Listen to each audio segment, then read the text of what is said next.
예, 우리 영어로도 한번 인사하실까요? God bless you. 왜냐, 우리 교회가 이제 1월 달에 또 필리핀 가야 되잖아요. 그래서 입에 붙은 말이 God bless you. 예, 많이 축복해 주시기 바랍니다. 여러분이 복이 충만하기 바랍니다.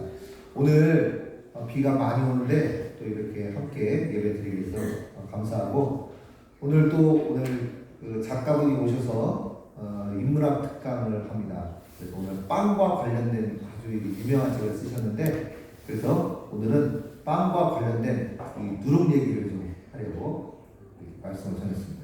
오늘 말씀의 제목은 이렇습니다. 같이 할까요? 누룩 비유. 예, 옆에 분한테 한번 얘기해 주세요. 누룩 비유입니다. 시작. 누룩 비유입니다. 예, 감사합니다. 예, 오늘은 예수님의 누룩 비유 말씀을 가지고 함께 은혜를 나누도록 하겠습니다. 예수님은 천국을 말씀하시면서 누룩을 예를 들어서 비유로 말씀하셨습니다. 그러니까 그 의도는 뭐냐? 어렵게 하려고 하는 것이 아니라 쉽고 알아듣기 쉽고 이해가 잘 되도록 듣는 청중들에게 도움을 주기 위해서 그렇게 하셨던 말씀입니다. 오늘 말씀은 한 절입니다. 천국은 마치 여자가 가루 소말 속에 갖다 넣어 전부 부풀게 한 누룩과 같으니라.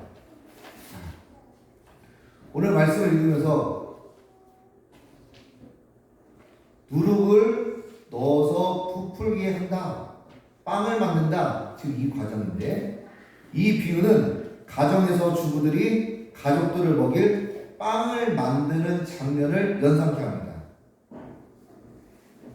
예수님 역시 어머니 마리아와 예수님의 친 여동생들이 가족들을 위해 빵을 만드는 것을 어려서부터 다 그것을 지켜보았을 것입니다. 그리고 밀가루에 누룩을 넣는 것도 보았을 것입니다. 자, 그런데 오늘 말씀 속에 이렇게 되어 있습니다. 천국은 마치 여자가 가루 속에 누룩을 넣은 것과 같다라고 되어 있지 않고 가루 서말 속에 누룩을 넣은 것과 같다고 되어 있습니다. 자, 잘 보세요. 한 말도 아니고 두 말도 아니고 왜 서말이었을까요? 다시 한번 질문 드릴게요. 한 말도 아니고 두 말도 아니고 왜 서말이었을까요?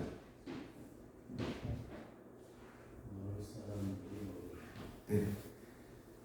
제가 오늘 아침 그 2단 신천지의 교육 동영상을 봤는데, 이 가루 서말 요거를 얘기를 하는데, 왜 가루 서말이냐?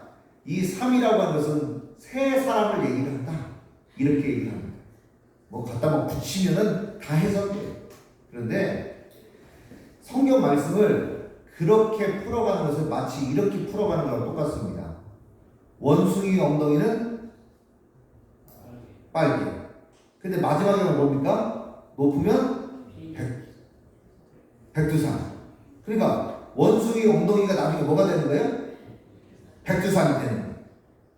그러니까 성경 말씀을 신천지나 여타 이단들처럼 풀어가게 되면은 이것이 원숭이 엉덩이가 나오는 모든 성경 본문은 다 뭐가 되냐면 다 산으로 해석을 하는 거예요. 아, 엉덩이는 산이구나, 이런 엉터리 해석을 하는 거예요. 초등학교를 제대로 안 나오는 해석법을 하고 있는 거예요.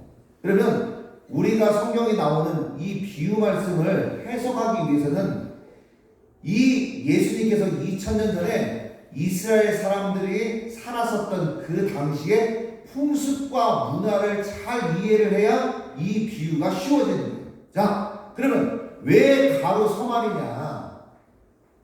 가루 서말인 이유는 먼저 이 가루 서말이 얼마의 양이냐라는 것을 이해할 필요가 있습니다. 우리가 보통 인터넷으로 검색을 해보면 한 말을 보통 약 8kg라고 얘기합니다.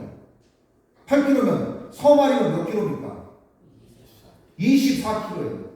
24kg가 좀 느낌이 잘 안 오시죠? 그러니까 마트에 가셔서 쌀을 20kg짜리를 하나 딱 드는 거예요. 그런데 그것도 좀 부족해요. 그래서 5kg짜리를 하나 딱 얹는 거예요. 그것이 가루 서말입니다. 자, 그러면 그 정도의 양을 가지고 빵을 만들면 몇 명분의 식사가 나오겠습니까? 우리 가족이 먹을 만치가 나올까요? 아니면 그보다 더 많은 양이 나올까요? 훨씬 더 많은 양이 나오죠. 우리 순용태 선교사님의 가족이 지금 제일 많으신 것 같은데, 순용태 선교사님의 가족들이 가루 성을 가지고 만약에 밥을 지었다 그러면 쉴 때까지 먹어야 돼요. 이게 뭐 보통 일이 아니에요. 이게 고문이지. 쌀 24kg를 가지고 밥을 안 쳤다고 생각을 해보세요. 그거는 양이 굉장히 많다는 거예요. 그러니까 가루 서말은 몇 명분의 식사를 준비할 수 있는 양이냐? 약 100명분의 식사를 준비하는 겁니다. 그러면 여인이 가루 서말을 가지고 밥을 쉽게 해서 빵을 만들었을 때는 약 100명분이면 그러면 그 집에서 무슨 잔치가 있었나? 이런 생각을 할 수도 있습니다. 그런데 이거는 잔치가 얘기하는 것이 아니라 일상생활 속에서 그렇게 식사를 준비했다는 거예요. 어떻게 그렇게 많은 식사를 준비할까? 자, 여기서 이것을 우리 생각으로 하면은 이해가 잘 안 되지만 당시 이스라엘 사람들의 생각으로 하면 문화와 배경을 이해하면 이 말씀은 아주 쉽게 되는 거예요. 왜 그럴까요? 지금은 가족들이 한 사람이 살기도 하고 또 뭐 4가족이 살기도 하고 5가족, 6가족이 살기도 하지만 이 당시에는 성읍을 중심으로 해서 공동체 생활을 했습니다. 무슨 생활이요? 공동체, 마을 단위 시족 생활을 했습니다. 그러니까 보통 80에서 100명 단위의 가족들, 일가 친척들이 함께 모여서 살고 있었고 그 식사를 준비를 할 때 마을에는 이것이 있었는데 그것이 바로 무엇이냐? 바로 빵을 만들 수 있는 화덕이 있었습니다. 이것을 4글자로 뭐라고 부르냐? 같이 합니다. 공동화덕. 예. 그러니까 전체 마을 시족에 있는 사람들의 식사를 준비를 하는 거예요. 우리 교회는 박지환 오윤선 집사님이 아주 전담해가지고 식사를 준비하시는데 만약에 그쪽 시족 생활 속에서도 너가 혼자 다 이거 담당해. 그러면 입에서 거품 나올까요? 안 나올까요? 거품 나오죠. 분노가 생기죠. 그러면 화가 안 나기 위해서는 어떻게 되겠습니까? 돌아가면서. 그렇죠. 오늘은 마태의 집에서 식사를 준비를 하면 빵을 구웠으면 내일은 누가 합니까? 요한네 집에서 준비를 하는 거고 그 다음에는 또 시몬네 집에서 이렇게 돌아가면서 공동으로 식사를 준비를 했습니다. 이것을 이해하면 이 말씀이 가루 서말이라는 이해가 되는 거예요. 그리고 왜 가루 서말이냐? 이 식사 준비는 주로 여자들이 했었는데 여인이 이 가루를 어떻게 해요? 누룩을 넣고 부풀게 해야 되잖아요. 그럼 반죽을 해야 되는데 여인이 이 반죽을 할 수 있는 최대치의 양이 약 가루 서말 정도였다라고 하는 것을 이해를 하면 이 말씀이 우리에게 훨씬 더 쉽게 와닿는다는 거예요. 그러니까 이런 당시의 배경이나 문화 공부를 안 하고 엉뚱하게 원숭이 엉덩이 얘기해가지고 높으면 백두산 이렇게 해가지고 모든 성경을 이렇게 갖다가 붙이는 것은 성경을 제대로 푸는 방법이 아닙니다. 자, 바로 이런 모습을 예수님은 어떻게 하셨느냐? 예수님께서 어머니가 또 예수님의 여동생들이 그렇게 같이 식사를 하는 것을 어려서부터 지켜봤기 때문에 그리고 빵을 만들 때 누룩을 넣는구나 라고 하는 것을 봤기 때문에 예수님도 이 말씀을 하십니다. 그러니까 빵을 예수님만 먹었겠습니까? 예수님의 말씀을 듣는 모든 사람들이 먹었겠습니까? 예수님의 말씀을 듣는 모든 사람들이 이런 방식으로 식사를 하니까 예수님께서 비유로 말씀하실 때 이해하기가 매우 쉬웠다는 거예요. 자, 그러면서 이것을 비유해서 예수님이 천국도 마치 이렇다. 천국도 하나님을 믿는 사람들, 복음이 전해져서 사람들에게 복음이 전해져서 사람들이 예수님을 하나님을 믿게 되면 그 사람의 심령이 천국이 되는데 그 예수님 믿는 사람들, 하나님 믿는 사람들이 복음이 전해지면 어떻게 되느냐? 마치 가루 섬알에 누룩을 넣어서 부풀게 되는 것처럼 하나님의 천국 백성들이 어떻게 된다? 점점점 늘어나고 확장되니까 이 사실을 믿는다면 어떻게 되겠습니까? 나가서 복음을 전파하고 선교지에 복음을 전파하면 반드시 복음의 확장이 일어나서 천국 하나님의 나라가 점점점 넓어지게 된다. 이렇게 말씀하신 것이 오늘 말씀의 핵심적인 내용입니다. 자, 그렇다면 오늘 말씀이 우리에게 주는 신앙적인 교훈을 간략하게 살펴봅니다. 첫 번째, 이 누룩비유는 우리에게 겸손과 희생의 소중함을 알려줍니다. 누룩을 넣기 위해서는 가루, 밀가루가 통으로 있으면 빵을 만들 수가 없습니다. 빵을 만들기 위해서는 밀 가지고는 안 되고, 밀이 뭐가 돼야 됩니까? 가루가 돼야 됩니다. 부서져야 되는 거예요. 깨어지고, 그리고 곱게 되어져야만 물도 받아들이고, 그리고 누룩도 받아들여서 점점점 부풀게 될 수가 있는 거예요.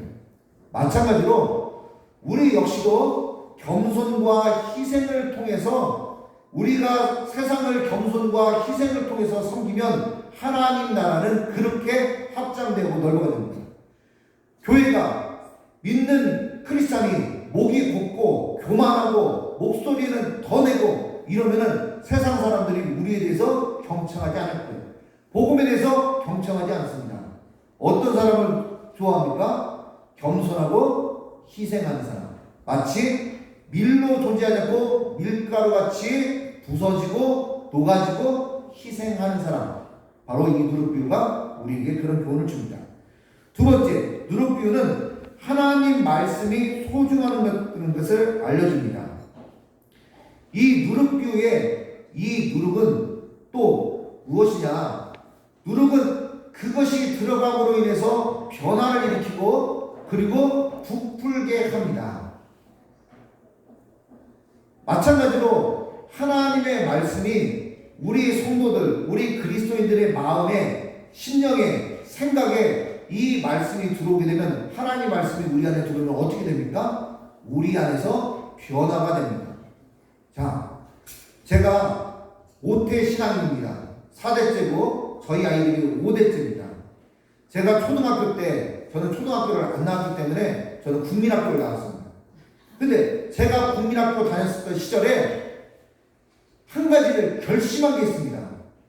무엇을 결심했냐? 나는 절대로 목사가 되지 않겠다라고 결심했습니다.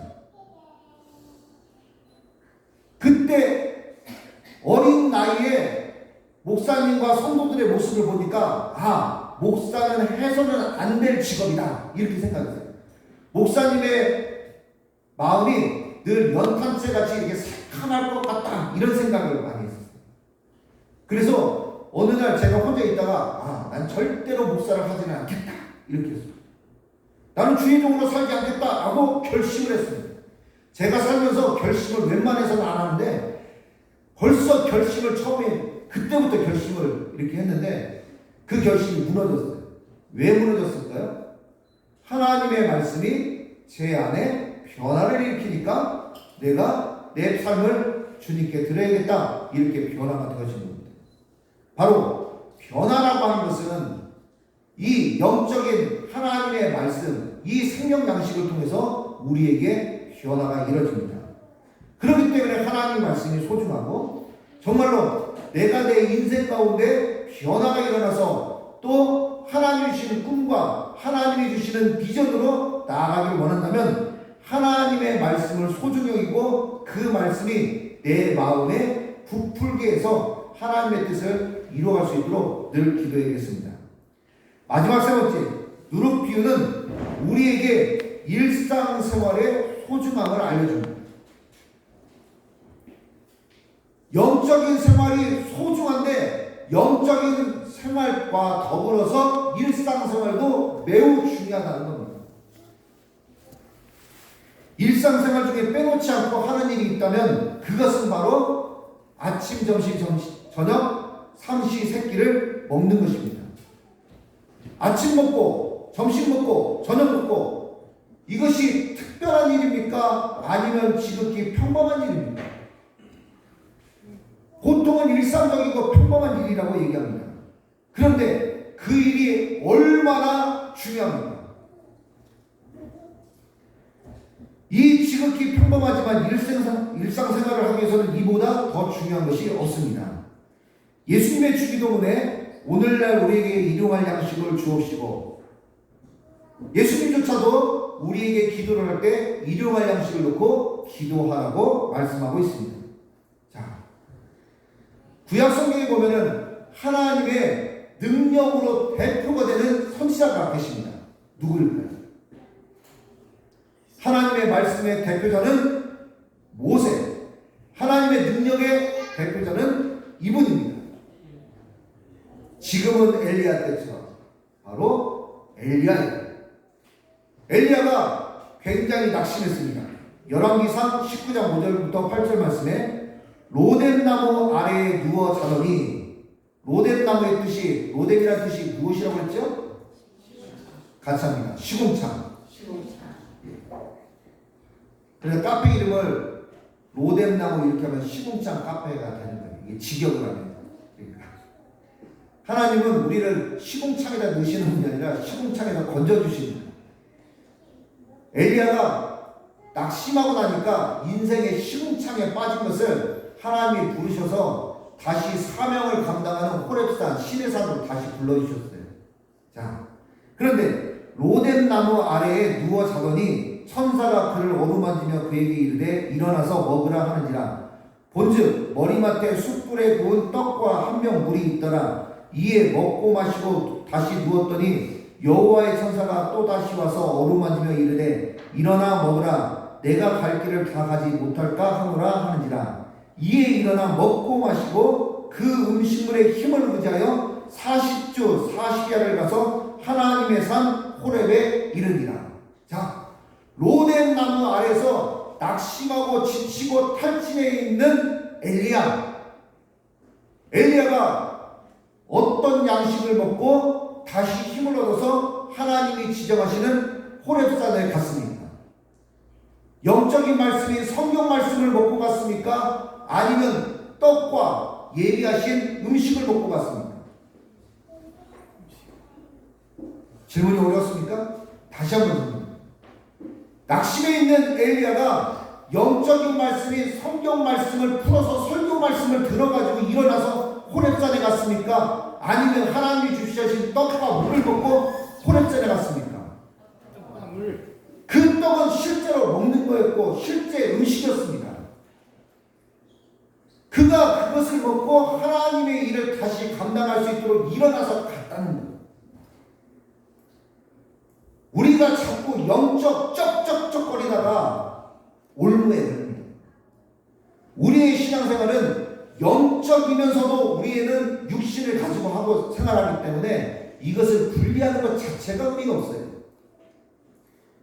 여기 앉아 계신 우리 연세가 지긋하신 집사님입니다. 우리 집사님들 계시는데 우리 집사님 몸 안에서 지금 영하고 육하고 뛰어내면 어떻게 됩니까? 돌아가시는 거죠. 그럼 돌아가신다고 얘기를 하는 거예요. 우리가 성경 말씀이나 어떤 원리를 설명할 때는 영은 이렇고 육은 이렇다고 구분해서 설명을 할 수 있지만 우리가 이 지상에 살아가는 동안에 영과 육을 따로 떼어내서 살 수는 없다는 거예요. 우리 그리스도인들이 하는 생활이 무슨 생활입니까? 영적인 신앙생활입니다. 근데 신앙생활은 곧 무엇이냐? 가정생활이고 직장에 있으면 직장생활이고 또 군에 있는 우리 형제들이 있습니다.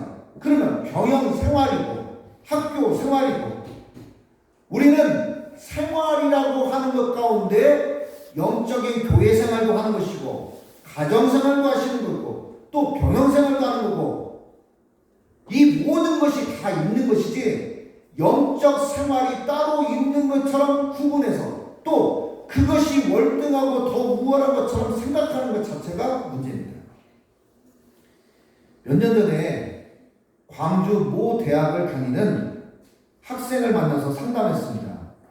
그 학생은 새칭 신천지라고 하는 곳에서 4개월 동안 성경 공부를 했습니다. 그런데 제가 이런 질문을 했습니다. 학생이 생각할 때는 성경 공부가 중요해요? 아니면 학교 공부가 중요하다고 생각해요? 라고 물어봤습니다. 성경 공부가 중요하다고 생각해요? 학교 공부가 중요하다고 생각해요? 이 질문을 했을 때 그 학생은 저한테 이렇게 얘기했습니다. 예상되는 답이었습니다.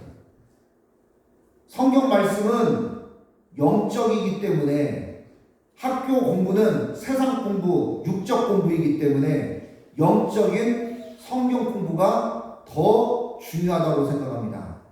이렇게 얘기를 하더라고요. 이것이 기독교일까요? 이것이 그리스도인이 가져야 될 시각일까요? 정답은 성경 공부도 중요하고 학교 공부도 중요합니다. 이것도 행하고 저것도 버리지 말아야 할 텐데.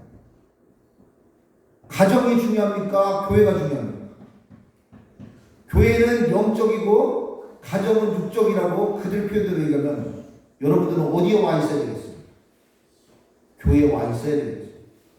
이렇게 분리를 하다 보면 모든 것이 균형을 잃게 됩니다. 예수님은 우리에게 그렇게 가르친 적이 없습니다. 고린도전서 10장 31절에 그런즉 너희가 먹든지 마시든지 무엇을 하든지 간에 다 하나님의 영광을 위해서 하라.